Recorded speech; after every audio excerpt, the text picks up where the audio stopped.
We live in a curious time. Never in history have human beings been so connected, and yet never have we felt so separate, so anxious, so divided, so unsure of who we are. And perhaps this is not an accident. If Alan Watts were alive today, he might smile and say, "Of course you feel lost. You have mistaken the map for the territory." Modern life is built on a powerful assumption that you are a separate self, a little ego living inside a bag of skin, competing with other egos for security, approval, and meaning. So you construct an identity, a reputation, a story about who you are. And you defend it, often fiercely, as if your life depends on it. But when millions of people do this at once, division becomes inevitable. My beliefs, my side, my truth. Not because truth itself is divided, but because the ego requires opposition. Without something to push against, it does not know who it is, so it creates enemies. Certainty then becomes comforting. Doubt becomes threatening. We cling to opinions not because they are true, but because they make us feel solid. Yet rigidity, as Watts often warned, is weakness disguised as strength, like a tree that cannot bend in the wind. From this view, modern society begins to resemble a game of money, a game of careers, a game of status and comparison. And everyone is told to take it very seriously because their worth depends on it. So they do, until they forget it was a game at all. When economic pressure rises, fear follows, and fear narrows awareness. It makes intelligent people reactive, kind people defensive, thoughtful people impatient.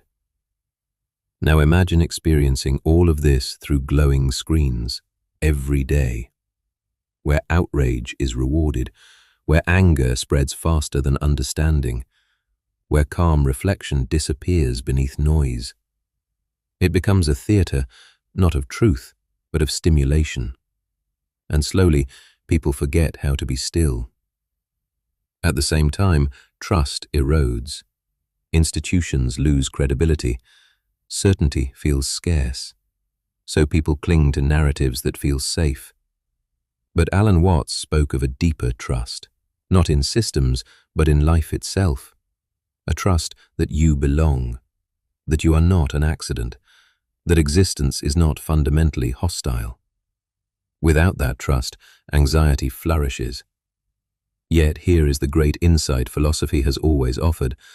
You are not separate from the world. You are something the world is doing, just as a wave is something the ocean is doing. Different in form, not different in substance. When this is seen clearly, hatred becomes illogical. Harming another is revealed as harming yourself. Empathy is no longer moral effort, it is simple perception. Seeing that the other person is another expression of the same process. Technology, then, is not the enemy. It is a mirror. It amplifies whatever consciousness uses it. In fearful hands, it spreads fear. In confused hands, confusion. In compassionate hands, understanding. The real crisis of our time is not technological. It is psychological. The real revolution is not political or economic. It is waking up from the illusion of separation. So ask yourself, who are you when you are not defending an opinion? Who are you when you are not performing? Who are you when you are simply present? Alan Watts reminded us that you are not a problem to be solved. You are a process to be lived. Like music, you don't rush to the end. You listen. You participate. You allow yourself to dance. We are more connected than ever, yet more confused about who we are. Perhaps the task of our time is not to build better machines, but better awareness. Not louder voices, but clearer seeing. To live lightly, to love intelligently, and to remember you are not separate from life. You are life.